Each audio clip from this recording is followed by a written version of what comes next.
32వ కీర్తన 8వ వచనం. నీకు ఉపదేశం చేసేదను, నీవు నడవవలసిన మార్గమును నీకు బోధించేదను, నీ మీద దృష్టి ఉంచి నీకు ఆలోచన చెప్పేదను. If your situation may be critical, but God will set you free if you follow His directions. Ask God to direct your life. నీ జీవితాన్ని ప్రభువే డైరెక్ట్ చేయాలని అడుగు. స్టూడెంట్స్, ప్రభువా నన్ను డైరెక్ట్ చేయమని అడగండి. మీ డైరెక్షన్లో నేను నడుచుకోవాలి ప్రభువా అని అడగండి. దైవ సన్నిధిలో ఉండి ప్రార్థించినప్పుడు మోషే అనే వ్యక్తికి దేవుడు డైరెక్షన్ ఇచ్చాడు. తర్వాత యెహోషువ అనే వ్యక్తికి, he was a great leader. Joshua received God's direction when he was in prayer, when he was reading God's word early in the morning prayer. God made him a great leader. Gideon, he was also praying to God. దేవుని సన్నిధిలో ప్రార్థించాడు. He received God's direction. David, he received God's direction wonderfully, marvelously. అద్భుతంగా దేవుని యొద్ద నుండి direction పొందుకున్నాడు. అందుకే అతని జీవితంలో అద్భుతమైన విజయాలు చూడగలిగాడు. కింగ్ యెహోషాపాత్ అంటాం తెలుగులో. He received God's direction. He was kneeling down and praying to God. King అయ్యుండి కూడా మోకరిల్లి ప్రార్థన చేసేవాడు. దేవా, నాకు ఆలోచన రావట్లా, నాకు తలంపులు రావట్లా, నాకు మంచి ఐడియా కావాలి, దయచేసి నాకు జ్ఞానం ఇవ్వ అని ప్రార్థన చేసుకుని తర్వాత ప్రయత్నం చేసేవాడు. ప్రార్థించి ఊరుకోవద్దు, ప్రయత్నం చేయాలి. పుస్తకం అర్థం కావట్లేదా, ప్రార్థన చేయి, తర్వాత మళ్ళీ తీసి చదువు. సబ్జెక్ట్ అర్థం కావట్లేదా, ప్రార్థన చేయి, తర్వాత తీసి ప్రయత్నం చేయి. తప్పక నువ్వు సక్సెస్ అవుతావు.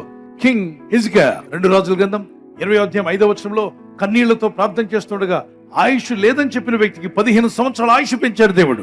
ఈ రోజు ఈ మాటలు వింటున్న వారు డాక్టర్స్ ఒకవేళ ఐసీలో కానీ ఎక్కడ ఉన్నటువంటి మిమ్మల్ని, మీకు ఇక ఆయుష్ లేదు, ఇక మీరు పోయే కాలం వచ్చింది అన్నారేమో. ప్రార్థించు, దేవుని దగ్గర మొరపెట్టు. ఈ దేవుడు సజీవుడైన దేవుడు నీకు ఆయుష్ పెంచగలడు.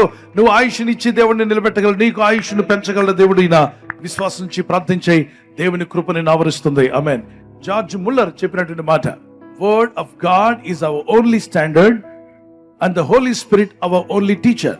ఎప్పుడైతే నా టీచర్ పరిశుద్ధాత్మని వాక్యం మీద, దేవుని ఆత్మ మీద ఆధారపడతావో మంచి డైరెక్షన్ దేవుడు ఇవ్వడం ప్రారంభిస్తాడు. ఒకసారి చేతిని పైకెత్తండి. ఈ మాటలు నాతో చెప్పండి. యేసునాథా, నీ కృపలో నేను వర్ధిల్లాలని, నీ చిత్తం నేను చేయాలని, నీ డైరెక్షన్ మాకు కావాలని ఆశతో ప్రార్థిస్తున్నాం నాయన. ప్రతి రాత్రి నీ ప్రజలందరూ ప్రార్థిస్తుండగా నీ రాకడలో ఎత్తబడే విధంగా మమ్మల్ని డైరెక్ట్ చేస్తున్నాం. ప్రార్థించే ఆత్మ నాకు దయచేయి. ఆన్లైన్ లో ప్రార్థనలో, వ్యక్తిగత ప్రార్థనలో, విశ్వాసములో ఎదుగుతూ, వాక్యములో ఎదుగుతూ, నీ కొరకు నిలబడే కృప నాకు మా అందరికీ, ప్రపంచంలో నీ ప్రజలందరికీ యేసు నామములో దయచేయమని. ఈ రాత్రి నెమ్మదితో పండుకొని సురక్షితంగా కాపాడబడినట్లుగా నీ అగ్ని కంచి వేసి మమ్మల్ని కాపాడండి. మీ చిత్తములో కొనసాగే కృప మా అందరికీ దయచేయమని యేసుక్రీస్తు ప్రశస్త నామములో వీరందరికీ చక్కని నిద్ర దయచేసి తెల్లవారు లేచి కృపను మాకిమ్మని క్రీస్తు నామములో అడిగి వేడుకుంటున్నామా పరలోకపు తండ్రి.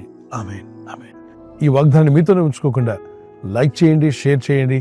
అనేకులు ఈ యొక్క ఛానల్ సబ్స్క్రైబ్ చేసుకోమని తెలియపరచండి. సబ్స్క్రైబ్ చేయని వారు కూడా సబ్స్క్రైబ్ చేయండి. Good night. God bless you.